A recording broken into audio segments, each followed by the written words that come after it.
तो जैसा कि आज मैं आपको कुछ बोलूंगा नहीं, आपको यहाँ पे दिख रहा है कि एक क्वेश्चन है। अब कौन सा क्वेश्चन है भैया, तो आपको सामने पीछे बोर्ड पर आपकी स्क्रीन पर दिख रहा है कि ये कौन सा क्वेश्चन आता है। आप देख रहे हैं क्या क्वेश्चन है, ये क्या है भैया, ये कौन सा क्वेश्चन है। तो अगर आपने क्वेश्चन देख लिया हो तो बोलेगा ये कौन सी नई वाला लेके आया रेहान भैया, फिर साथ क्वेश्चन क्वेश्चन में देखकर बोलते होंगे बाप रे बाप ये क्या सा क्वेश्चन है, ये तो मुझसे बनेगा भी नहीं। रेहान भैया कराइए, मैं कॉपी कर लूंगा। कॉपी नहीं करना है भैया, पूरा सीखना है। रेहान भैया है तो पूरा सिखा कर जाएगा आपको, कोई कॉपी कट नहीं दिखाएगा, ठीक है।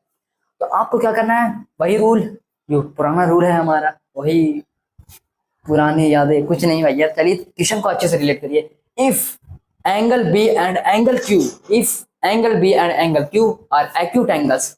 ये एक्यूट एंगल्स क्या होता है, क्यूट क्यूट क्यूट बेबी, वही नहीं, एक्यूट एंगल ना जान रहे हैं। एक्यूट एंगल क्या होता है, 0 to 90 डिग्री वाला है, बीच में मतलब 0 डिग्री से बड़ा और 90 डिग्री से छोटा हमारा एक्यूट एंगल होता है। वो नहीं कि क्यूट बेबी ए क्यूट, उसका एंगल नहीं दिखना है कि क्यूट बेबी का, ठीक है। वो एक्यूट एंगल्स है, बी एंगल बी और एंगल की एक्यूट एंगल्स है, ठीक है। यहाँ तक समझ में आ गया। Such that sine B and sine Q, अब यहाँ पे साइन बी और साइन क्यू कैसे आ गया, sine B and sine Q आपका इक्वल है, ठीक है। Sine B and sine Q आपका इक्वल है, then prove that angle B is equal to angle Q. अब ये कौन सी नई बला है रेहान भैया, ये बहुत बड़ी नई बला आ गई। इसको कैसे सॉल्व करना, तो चलिए पूरा मैं आपको इस वीडियो में सिखाने वाला, ओके। तो सबसे पहले हम लोगों को गिवन वही रूल पुराने घिसे पिटे याद, कुछ नहीं। गिवन लिखिए पहले, क्या गिवन, गिवन क्या, पहले आपको क्वेश्चन रिलेट करिए। क्वेश्चन रिलेट करने के बाद आपको अपना स्टार्टिंग क्या करना है, गिवन। इससे भी आपको ये भी आपका समझिए क्वेश्चन ही आप पढ़ा रहे। गिवन क्या दिया आपको, आपको गिवन में दिया गया है कि साइन बी और हाँ, तो साइन बी और साइन क्यू इक्वल है, sine B is equal to sine Q.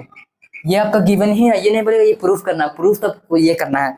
अब आपको टू प्रूफ क्या करना है वो भी नीचे लिख लीजिए, टू प्रूफ, टू प्रूफ क्या करना है, प्रूफ। एक मिनट, टू प्रूफ करना है आपको।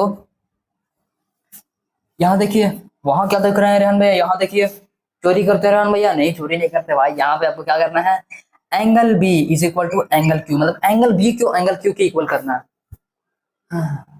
अब चक्कर आ रहा है रेहान भैया, टेंशन मत लीजिए, 2 मिनट रुकिए, करते हैं। अब क्या करना है इसको, तो सबसे पहले एक्यूट एंगल बोले तो लेट दैट मान चलिए कोई छोटा मोटा एक्यूट एंगल हम लोग बना रहे थे, 2 एक्यूट एंगल, तो एक्यूट एंगल बनाना चाहिए, ठीक है। अब ये नहीं कि डेली एक्यूट एंगल बना रहे हैं आप, ये देखिए ये रहा आपका एक्यूट एंगल, 2 एक्यूट एंगल, ठीक है। पहले 2 एक्यूट एंगल बना देते हैं, फिर इसको मार्क कर देते हैं इजीली समझने के लिए। तो ये जो दिख रहा है रेहान भैया, ये हमारा छोटा ही दिख रहा है लगता है, ये हमारा एक्यूट एंगल, ये टेढ़ा बड़ा है। रेहान भैया का ये 90 डिग्री एंगल नहीं बना है, ये टेढ़ा बड़ा एंगल बना है, ठीक है। अब आपको यहाँ पे क्या बताया है, तो एक हम मान लेते हैं एबीसी और एक मान लेते हैं पीक्यूआर। हमारा पुराने याद सबसे ज्यादा आप देखेंगे ना ट्रायंगल का आपको आएगा फिगर, तो उसमें एबीसी और पीक्यूआर सबसे ज्यादा मिलता है। तो वो भी हम भी वही करेंगे, एबीसी एंड पीक्यूआर, एबीसी और पीक्यूआर हम लोग नहीं करेंगे, हम लोग करेंगे आरआईपी। हम लोग थोड़ा सा इंटेलिजेंट बच्चे हैं, आरआईपी। ये हो गया आपका एंगल। अब एंगल में क्या है, तो एंगल में भी देखिए यहाँ पे ये नहीं बोलते, ओ नहीं पीक्यूआर ही लेना पड़ेगा, सॉरी, थोड़ा इंटेलिजेंट हम लोग ज्यादा बन जा रहे हैं आज, ठीक है। ज्यादा इंटेलिजेंट नहीं बनना है क्योंकि क्यू आ गया है, तो पीक्यूआर ही लेना पड़ेगा भैया। पीक्यूआर वही बोल रहा है कि मुझे कैसे छोड़ दोगे, मुझे लेना पड़ेगा पीक्यूआर। अब आपको क्या करना है कि प्रूफ आपको करना है, मतलब एंगल किस नजरिए से आपको देखना पड़ेगा, इस ट्रायंगल में और इस ट्रायंगल में। आपको पहले वाले में देखना होगा बी के रेफरेंस है, बी के रेफरेंस है, इसकी नजर से देखना पड़ेगा, दोनों में गर्दन ऐसे करके देखना पड़ेगा, तिरछा करके इस तरीके से। यहाँ पे आपका रेफरेंस ये है, ठीक है। तो यहाँ पे आपका रेफरेंस ये है, यहाँ पे भी रेफरेंस आपका ये है, तो इसके सामने वाला आपका हो गया परपेंडिकुलर, इसके नीचे वाला हो गया आपका बेस, और आपका 90 डिग्री के सामने वाला हो गया आपका हाइपोटेनस। यहाँ भी आपका वही सेम हो गया, राइट एंगल ट्रायंगल के सामने वाला परपेंडिकुलर, नीचे वाला बेस और ये वाला हाइपोटेनस। अब बोलेंगे रेहान भैया इतना काम हो गया, आप क्या करना है, कुछ बताइएगा। बता रहा हूँ, वेट करिए। प्रूफ क्या करना है बताइए, जल्दी बच्चों, प्रूफ करना है हम लोग को, तो प्रूफ करना स्टार्ट करते हैं, ओके।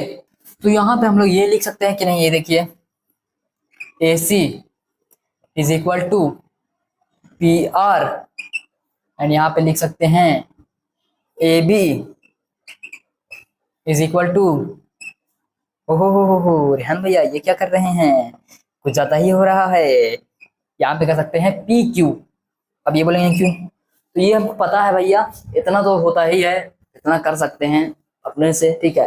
अब देखिए यहाँ पे अगर हम लोगों को BC और QR BC और QR अगर हम लोग इक्वल कर दें, BC और QR अगर हम लोग किसी तरीके से इक्वल कर दें, ये देखिए अगर हम लोग BC और QR किसी तरीके से इक्वल कर दें तो हमारा एक पूरा हम प्रूफ कर सकते हैं कि एंगल B और एंगल Q इक्वल है।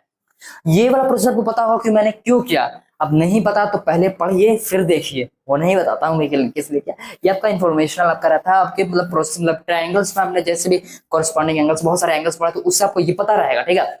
लेकिन अगर आपको आगे करना है तो आपको प्रूफ करने के लिए ये दो एंगल भी प्रूफ करने पड़ेंगे। आप कैसे प्रूफ करने पड़ेंगे, ये देखिए इसमें ट्रायंगल्स वाला भी याद आ गया।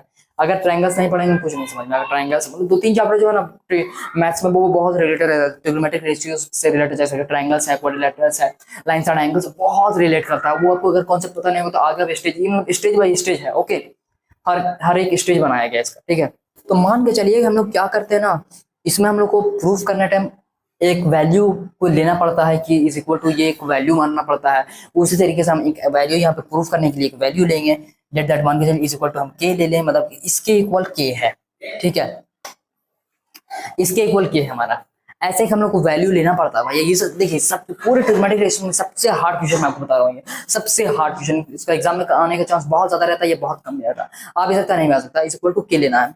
ये ट्रिग्नोमेट्रिक रेशियोज मतलब ट्रिग्नोमेट्रिक की चैप्टर को बनाने का एक रूल है, एक्सरसाइज बनाने का क्वेश्चन। तो इसी को लेते हुए फिर यहाँ पे आपको एक काम और करना पड़ता है, ये देखिए यहाँ पे आपको एक काम और करना पड़ता है, ये देखिए क्या करना पड़ता है। बोलेंगे रेहान भैया सिर्फ सुबह से आप काम करवा रहे, जब से पढ़ा रहे तब से काम करा रहे हैं क्या। हम इस एंगल को देखिए पहले इसको इरेज कर देते हैं, ठीक है, जस्ट वेट, ये गेम भी खेल लेते हैं थोड़ा सा। इक्वल टू के नहीं करते हैं अभी, यहाँ पे पहले प्रोसेस एक और बच गया है कि स्टेज में भूल गया था, उसको करना पड़ेगा, फिर करना पड़ेगा। तो क्या कर सकता हूँ मैं इसको क्या ये इस तरीके से कर सकता हूँ कि नहीं, मैं पी इसको कर दूं इधर और इसको इधर कर दूं, बस सिर्फ मैं इंटरचेंज कर रहा हूँ। ये मैं इस तरीके से लिख सकता हूँ, पी क्यू में कर दिया इधर is equal to A B upon A B is equal to P R upon AC। इस तरीके से मैं लिख सकता हूँ। ये एक तरीका है लिखने का, और इसको इज इक्वल टू रेफरेंस मानना पड़ता है हमको। एक मतलब कि एक इक्वेशन मानने के लिए एक रूल मानना पड़ता है, एक इक्वेशन लेना पड़ता है, तो के ले लिया मैंने, ठीक है। ये क्या, ये तो लग रहा है कि किडनी है भैया, किडनी नहीं है, डरिए मत, किसी की किडनी मैंने नहीं निकाली है। इज इक्वल टू के आपको रेफरेंस मानना पड़ेगा। आप इसको इस तरीके से, और हम एक तरीके से और इसको लिख सकते हैं, यहाँ पे लिखना पड़ेगा आपको पी क्यू। फिर से आपको एक तरीके से यहाँ पे आपको और करना पड़ेगा P Q upon A B, P Q upon A B is equal to K reference मान लिए एक बार। फिर एक बार इसको यहाँ पे एक बार दूसरे वाले को मान लेते हैं, P R upon A C is equal to K. ये वही है, बस मैंने तोड़ के अलग अलग कर दिया। अब मैं यहाँ पे लिख सकता हूँ पी क्यू को मैं लिख सकता हूँ के इंटू ए बी, इस तरीके से लिख सकता हूँ। ये एक मेरा रूल है लिखने का। ट्रिग्नोमेट्रिक रेशियोज के चैप्टर पढ़ेंगे तो आपको ये एक रूल होता है। फिर यहाँ पे मैं पी आर, अब मैं किस लिए मैं कर रहा हूँ वो लास्ट में आप कॉन्सेप्ट समझेंगे, पहले पूरा वीडियो देखिए फिर लास्ट में समझेंगे, पूरा लास्ट एंड होना चाहिए फिर समझ में आ जाएगा आपको। P R is equal to हम के इंटू लिख सकते हैं ए सी। ये एक इस तरीके से हम लिख सकते हैं। क्यों लिखते हैं वो आगे अभी काम आने वाला है, वेट करिए, थोड़ा सा सब्र रखिए। ये इतना प्रोसेस पहले देखिए मेरे साथ साथ, पहले आप इतना नोट डाउन कर लीजिए, रुक गया 1 मिनट में, इतना नोट डाउन कर लीजिए पॉज करके, फिर नोट डाउन करने के बाद चलिए स्टार्ट करते हैं। हमको करना है BC और QR को प्रूफ। क्या BC को QR को प्रूफ करना है। BC और QR इक्वल हो गया तो हमारा एंगल B और एंगल Q हमारा प्रूफ हो जाएगा। BC और BC और QR को इक्वल करना कैसे करेंगे, तो वही 1 मिनट रुकिए। क्या मैं इस तरीके से लिख सकता हूँ कि यही QR अपॉन BC, इन दोनों को हमको करना है प्रूफ, तो इन दोनों को इक्वल कर दे तो हो जाएगा। अब यहाँ पे एक लॉजिक आप देखिएगा, ठीक है। QR क्या होगा, QR देखिए, QR का फॉर्मूला क्या होता है, QR का फॉर्मूला क्या होता है, PQ माइनस PR। समझिए यहाँ पे मैं फॉर्मूला, एक रूल मैं देख रहा हूँ, वो आप फॉर्मूला देखकर आपको याद आएगा कि क्या बताया रहा है, आप तुरंत समझ जाएंगे। PQ square minus PR square upon root, यहाँ पे कर देते हैं AB स्क्वायर माइनस AC का होल स्क्वायर अपॉन रूट। भैया उल्लू नहीं बनाइए, ये हमारा पाइथागोरस वाला रूल है। हाँ, तो पाइथागोरस का रूल देखिए, इस ये जो मैं अभी आपको क्वेश्चन बता रहा हूँ, इसमें मैं पाइथागोरस सारे बेड़ पे हो गया। हाँ बेटा, सारा रूल यूज करने वाला हूँ, ठीक है, सारा रूल यूज करना पड़ेगा भैया, वेट करिए, सारा रूल पता चल जाएगा आपको। इस तरीके से हो गया, ठीक है। अब आप बोलेंगे ना शुरू में कि रेहान भैया ये ऐसे क्यों लिखते हैं, पी क्यू और ए बी क्यों लिख दिए रेहान भैया। तो ये बात सुनिए, अब मैं पहले आपको बता देता हूँ पी क्यू हमारा क्या है। पी होता है हमारा पी क्यू है, ये देखिए P Q P Q P Q P Q, और A B P Q A B. आप समझिए कुछ साइन था, आपको यहाँ पे प्रूफ करना था sine B equal to sine Q, तो वही मैंने साइन की वैल्यू ली है यहाँ पे। आप समझिए, आप समझ सकते हैं अब क्यों लिया मैंने, आप समझिए। साइन था, साइन का निकालना ना भाई, sine of P, sine of B और साइन ऑफ क्यू को इक्वल करना, तो साइन की मैंने वैल्यू कुछ ले ली और फिर उसको इक्वल करते करते मैं यहाँ तक प्रोसेस लेके आ गया। अब आगे प्रोसेस क्या, तो वो देखिए आप, ठीक है। एक मिनट आप यहाँ पे देखिए, थोड़ा सा प्रोसेस करने दीजिए मुझे, प्रोसेस कंप्लीट करने दीजिए भैया। अब देखिए पी की क्यू मैंने कुछ आपको वैल्यू बताई थी, के ए बी, तो क्या इसको मैं लिख सकता हूँ ऐसे, के ए बी का whole square minus P R की भी मैंने आपको वैल्यू बताई थी, के ए सी का whole square is upon root over, ठीक है। अब फिर मैं यहाँ पे लिख दूंगा ए बी का स्क्वायर माइनस ए सी का स्क्वायर अपॉन रूट। अब यहाँ पे आप थोड़ा सा और वेट करिए, अब ये घर पर आइए मत कि रेहान भाई आप शुरू में बताए हैं, अभी बता रहे हैं। ये देखिए, ये जो मैं आपको पी क्यू और ए बी और पी आर और ए सी लिया हूँ, वो मैं यहाँ पर साइन को, मतलब साइन जो पापा बड़ी पी का हाँ बेटा वाला जो यूज करते हैं ना, वही वाला रूल करके ट्रिग्नोमेट्रिक रेशियो से मानते हुए साइन का क्या होता है, तो उसी से मैंने ले लिया है। साइन का होता है हमारा P upon H, P upon H वो आप जानते हैं, ठीक है। ये बताऊंगा नहीं, सब बात बता देंगे तो पढ़ेंगे क्या आप, क्या थोड़ा लॉजिक लगाइए, दिमाग लगाइए। यहाँ तक हो गया। अब देखिए यहाँ हमारा के कॉमन है, तो मैं के बाहर ले लूंगा डायरेक्ट। अब बोलेंगे के क्यों डायरेक्ट बाहर ले रहे हैं भैया, थोड़ा वेट करिए, हमें बताइए भी। आप सिर्फ अपना काम अपने से करते हैं, हमें कुछ बताते नहीं है, अकेले अकेले सारा आंसर निकाल देते हैं और हमें लास्ट में बताते हैं। ये क्या ट्रिक आप करे हैं भैया, ये आप गलत कर रहे हैं, केस कर दूंगा मैं आपके ऊपर। नहीं नहीं, रेहान भैया भी केस करते हैं, फिर पढ़ाएगा कौन आपको। ये देखिए मैंने क्यों किया, के पे था पावर, मतलब के का वैल्यू अब स्क्वायर में है, ये के ए बी का होल स्क्वायर, तो मतलब के का भी पावर 2 है, ए का भी पावर 2 है, बी का भी पावर 2 है, उस सब का पावर 2 है, तो इसलिए मैं के का पावर 2 था और रूट था, मतलब इस तरीके से। तो देखिए के का पावर 2 भी दिया हुआ है और अपन रूट दिया, तो इस 2 के पावर से इस रूट की वैल्यू कट गई इसकी के, ठीक है। ये है यहाँ पे कॉन्सेप्ट।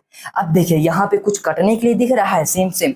रेहान भैया बहुत जल्दी कुछ भी चीज काटते हैं, काटने के इतना जल्दी आपको क्या कहा है, क्या बात है, बहुत जल्दी आप काटने की आदत रहे आपकी। तो ये देखिए इससे इससे ये कट गया, A B square minus A C square, A B square minus A square root over दोनों में है, और ये कट गया, कट गया। ये क्या रहन भाई, डांस वांस मत करिए, कट गया, ठीक है। अब देखिए यहाँ पे मैं लिख सकता हूँ ना, फिर Q R is equal to B C, Q R upon B C is equal to K. अब देखिए कुछ क्यू आर और बी सी, क्यू आर और बी सी, क्यू आर और बी सी दोनों ने आपने प्रूफ कर दिया, दोनों को आपने इक्वल कर दिया। कैसे इक्वल किया, मतलब इसका भी वैल्यू के ही आ रहा है और इसका भी जो हम वैल्यू लिए थे P Q upon A B is equal to B Q था, P R upon A C is equal to B Q था, सबका वैल्यू तो क्यू आया, के सॉरी सबका वैल्यू तो के आया। तो के जरिए से हमारा ये प्रूफ हो चुका है। अब हम इसको आंसर को किस तरीके से लिखा है, तो वो आंसर देखिए किस तरीके से लिखते हैं, मैं आपको आंसर लिखना भी बता देता हूँ। ये देखिए साफ मत बनाइए रेहान भैया। तो यहाँ पे आपका एक पीछे में आपको मैंने रूल बताया था, इसके जरिए से आप लिख सकते हैं। देखिए जस्ट वेट, वो मैं पहले लिख देता हूँ, थोड़ा सा आंसर बच गया है। यहाँ तक वैल्यू मैंने ला दी ना, बोलेंगे रेहान भैया बहुत छोटा है तो पढ़ाते क्यों हैं। देखिए इतना ही रेस करना पड़ता है, इतना इतना नहीं करेंगे तो नहीं होगा। मैंने आपको पीछे एक वैल्यू लाई थी आपकी, ठीक है, आपके लिए क्या लाया था, P Q upon A B is equal to P R upon A C is equal to K. इसी वैल्यू के थ्रू हम के इक्वल और लिख सकते हैं। के इक्वल हमारा ये भी होता है, पहले लिखने से पहले आप बोल दिए रेहान भैया, के ही इक्वल हमारा है Q R is equal to B C. ये है हमारा पूरा वैल्यू, ये तो हम अलग से करेंगे, इसी के जरिए हम अपना आंसर को लिख सकते हैं। इसलिए for that triangle A B C, triangle A B C is similar, ये सिमिलर का होता है, triangle A B C is similar to triangle P Q R. ये इतना लिख दिया। इसका आंसर कैसे लिखेंगे, सीपीसीटी के थ्रू, नाउ सीपीएसटी के थ्रू हमने प्रूफ कर दिया है एंगल बी और एंगल क्यू को। एंगल बी और एंगल क्यू प्रूफ हो चुका है। बोलेंगे रेहान भैया बहुत चालाक हैं, पूरा वीडियो दिखवा लिए। नहीं नहीं ये बात नहीं है। ये देखिए तो मैंने आपको प्रूफ करके दिखा दिया कि एंगल बी और एंगल क्यू का कैसे प्रूफ करेंगे, ठीक है। अब इसमें लॉजिक क्या था, पूरा प्रोसेस क्या, मैं आपको फिर से एक मोटा मोटी आपको एक हिंट्स टाइप दे देता हूँ शुरू से। मैंने शुरू में आपसे क्वेश्चन पढ़वाया, क्वेश्चन पढ़वाने के बाद आपको मैंने डायग्राम ऐसे टीचर जैसे बोलो वैसा डायग्राम बनवाया, दो ट्रायंगल बनवाया, दो एक्यूट ट्रायंगल और उसका रेफरेंस वगैरह सारा मान लिया। फिर उसे से मैंने साइन की वैल्यू ली। साइन की वैल्यू क्या होती है तो आप बताइए पहले। साइन की वैल्यू होती है पापा बीड़ी पियोगे, हाँ पी अपन एच क्या होती है, पी अपन एच साइन है भैया शुरू का, पी अपन एच, तो वही पी अपन एच मतलब वही पी अपन हमारा एच क्या था, पी अपन एच मतलब A C upon B, H P upon H, P upon H, पापा बीड़ी पियोगे, हाँ हाँ बेटा, वही बात किया था मैंने, वहां पे मैंने साइन का यूज किया था, sine of Q, sine of theta जो होता है वैसे वो ए वाला sine of theta, sine of theta, sine of theta, cos of theta, tan of theta, cosec of theta, sec of theta और कॉट ऑफ थीटा, वही वाला value पापा बीड़ी पियोगे, हाँ बेटा सारा लॉजिक इस क्वेश्चन में लगा है। वहां से मैंने किया, फिर वहां से मैंने पूरे वैल्यू एक ली, वैल्यू लेने के बाद मैं उसको मतलब किया P Q R, P upon A मतलब P upon Q, P Q upon A B is equal to K, और फिर P R upon A B is equal to K, इस तरीके से रेफरेंस लेके फिर उसको मैंने एक रेफरेंस मतलब एक रेफरेंस नहीं, एक उसकी वैल्यू, एक वैल्यू मैंने ली, इतना मैं नहीं पढ़ूंगा, मुझे बहुत दर्द दे रहा सर में, मैं पी आर ए बी इतना नहीं पढ़ूंगा, मैं डायरेक्ट बोलूंगा के इज इक्वल टू के, ये इसकी वैल्यू के है, के का मतलब क्या हो गया, ये पूरा हो गया, पी अपॉन ए बी कुछ भी बोल सकता हूँ मैं, इसका वैल्यू के हो गया, ठीक है। उसी को के को लेकर मैंने के की मदद से मैंने पूरा आंसर निकाल दिया, फिर के को मैंने लिया, फिर के से वैल्यू आई, फिर के वैल्यू आई, यहाँ पर लिए पी क्यू पी क्यू, ये बोलेंगे ये का कैसे यूज हुआ, तो ये दे सकते हैं ये कैसे आपका यूज हुआ, पी क्यू और पी आर कैसे यूज हुआ, यहाँ पे मैंने अभी आपको निकाला था क्यू और अपन बीसी का इक्वल टू के करके, मतलब क्यू और बीसी और क्यू आर और बीसी को इक्वल करने के लिए हमने इतना बड़ा झमेला किया, सिर्फ इन दोनों की वजह से, बीसी और क्यू आर, ये देखिए बीसी, ये चोर पकड़ा गया रेहन भैया, बीसी और क्यू आर की वजह से हमने इतना मेहनत किया, इसको बहुत मारेंगे, मारिए मत, आंसर यही आपका ये पूरा आंसर दे है, ये 10 मार्क्स 5 मार्क्स तो क्वेश्चन आता है, ये पूरा आपको आपका मैंने प्रूफ करके दिखा दी, ये देखिए पहले आप पूरा आंसर्स वगैरह देख लीजिए, ठीक है। तो आज की वीडियो आपको कैसे लगी कमेंट में बताइए, और अगर आपको आज की वीडियो अच्छी लगेगी तो वीडियो लाइक करिएगा, चैनल पर आए हैं सब्सक्राइब करिए, और इस तरीके की इंटरेस्टिंग वीडियो के लिए वेट